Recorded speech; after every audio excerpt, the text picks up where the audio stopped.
Hello, this is Randy Sperry here to give the Screencast-O-Matic version of my Prezi.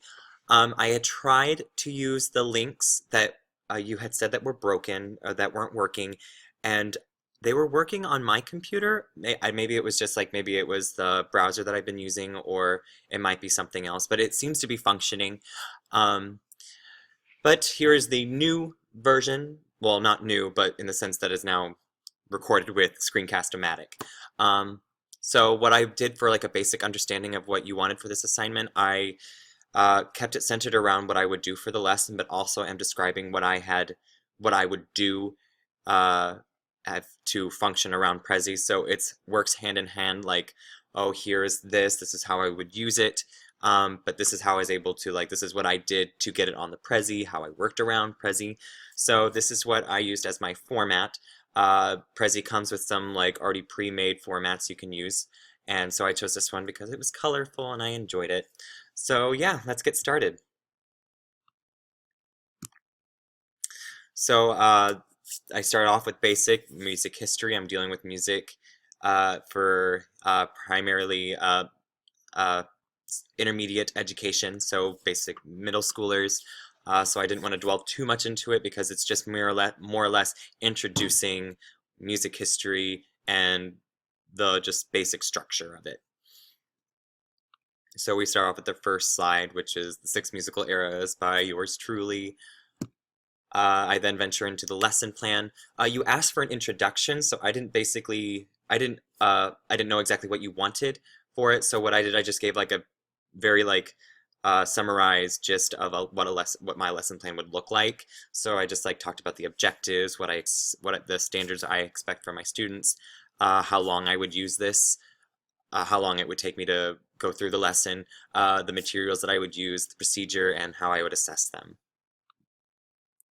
The next slide is the mind map that we used on the Bubble.us website.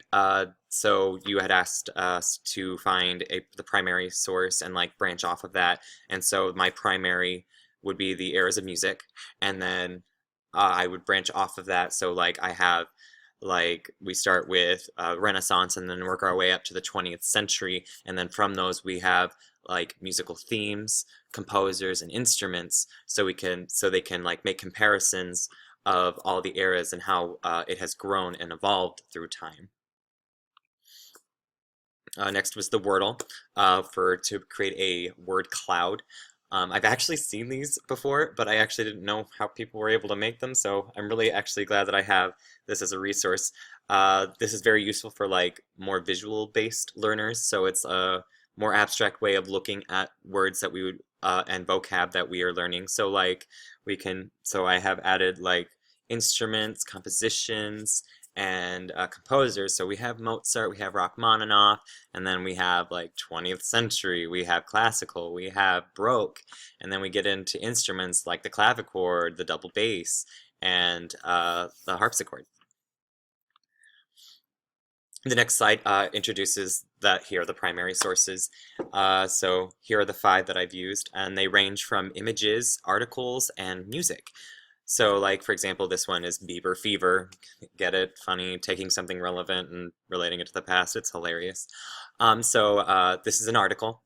It is cited with APA. And what's so useful about these APA cited sources is that, for instance, this source is an image of a record, but we want to hear all he does is follow them around mentally. So what's so useful is with the APA is that I can click on these links and it will send me to the recordings on the Library of Congress website. So I'll be able to show my class and have them listen to the recordings.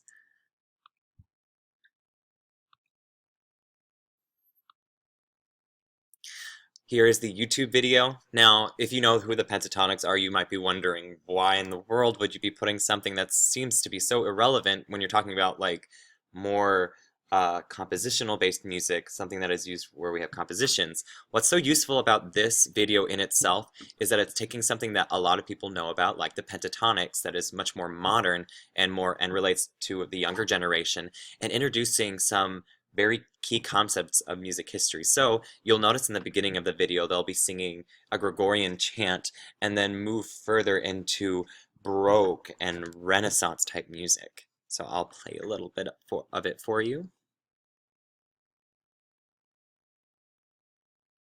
Salve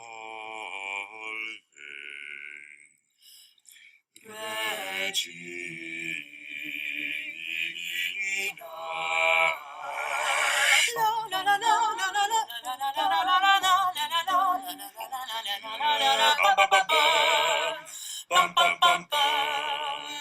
Danny boy, the pipes are. So they went through like different eras of music, and eventually the video goes on to singing much more songs that are recognizable on the radio, but it's a fun video that can get kids' attention. And that's what's my Prezi. This is what I was my understanding of what you had requested. So if there's anything that you would like me to change, please feel free to email me. I apologize for any inconvenience that this may have caused.